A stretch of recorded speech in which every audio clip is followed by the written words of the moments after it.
Hi everyone, it's Darlene. Welcome back for another card video. Today's card uses distress markers and watercoloring. I'm going to be using this Impression Obsession Sketched Roses background stamp along with this Lawn Fawn die called Happy Birthday. It's a border die. I'm going to start off by taking my roses stamp and I'm going to put it on an acrylic block, and then I'll take some Versamark ink and I'm just going to ink up the whole thing. And I'm going to stamp it onto some Strathmore watercolor paper. I'm going to prep it with my embossing buddy to make sure I don't get too much stray embossing powder. And I'm making this a lot wider than a typical 4 1/4 by 5 1/2 because I want enough room to sort of figure out how I'm going to cut my roses. So this kind of gives me some wiggle room. Now I'm going to sprinkle this with some black embossing powder. This is Ranger Superfine embossing powder, and then I'll heat it to set it. The markers I'm going to be using are Barn Door, Scattered Straw, and Worn Lipstick. I've used the Scattered Straw and Worn Lipstick a number of times before. I really like that color combination. I've got a big jar of water and a number 4 paintbrush. It's just kind of a medium paintbrush. Now what I'm going to do here is I'm going to do each flower a little bit different, and that's so that they don't kind of all merge together. They look like they're separate flowers. And my first one here, I'm going to be coloring all the petals. I'm going to do each petal one at a time to make it a little bit more manageable.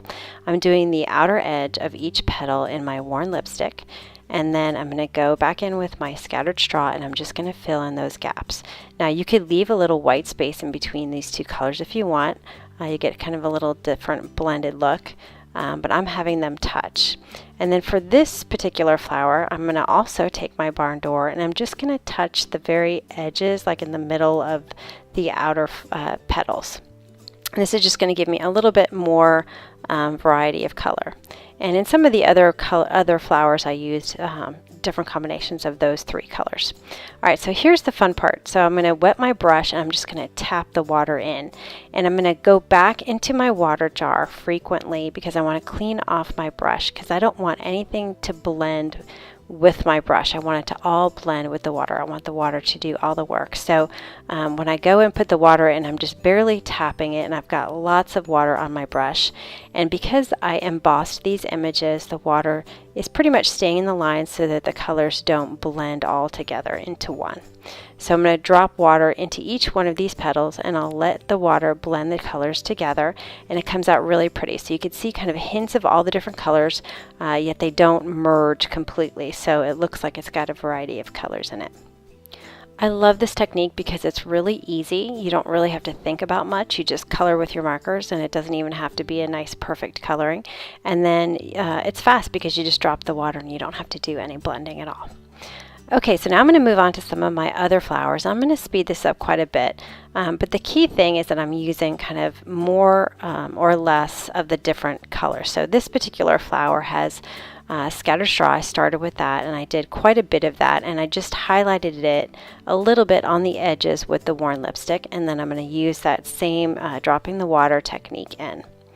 Now for this one, I'm going to use Scattered Straw, and then I'm going to do that same thing, just highlighting the edges with Barn Door this time. So this one's a little bit different.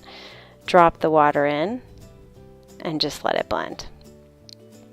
So I'm going to work my way around on all these different flowers. I'm going to vary the colors and how much of each color goes into the flowers. And I'll turn the music up and you can watch me color for a little bit. Now I am going to just kind of work on the flowers that I think I'm going to keep, because I am going to cut this out. So once I get kind of the general idea of the flowers that are going to be part of this panel, I'll stop and I'll cut it. So anyway, I'm going to go ahead and color and I'll be back. It'll take me about 1 more minute.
Okay, I'm just about finished now. It took me about 15 real-time minutes to color these flowers.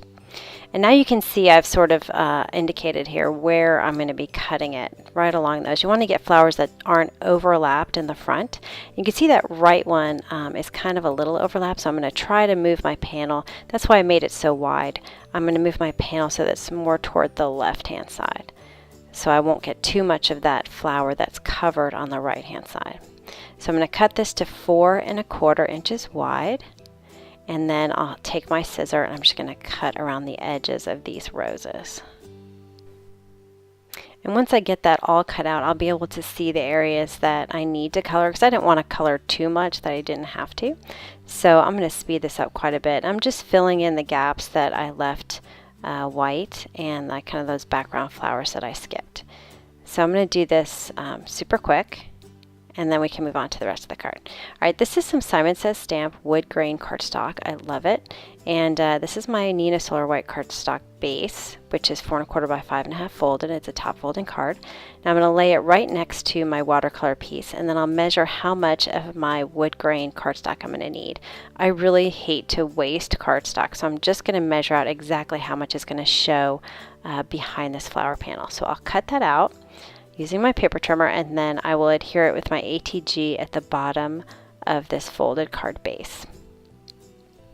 Now I've got my Happy Birthday to You Lawn Fawn, and I'm going to take some black cardstock and I'll run it through my Big Shot. And it says to you, but I don't want the to you, so I'm going to take the Y all the way to the edge of the T so that I have a nice long string at the end, just like I have on the H at the beginning of the Happy.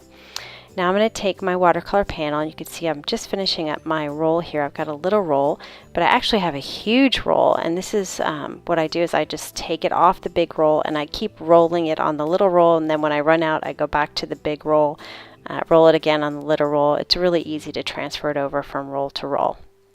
The big one is just a little bit too bulky.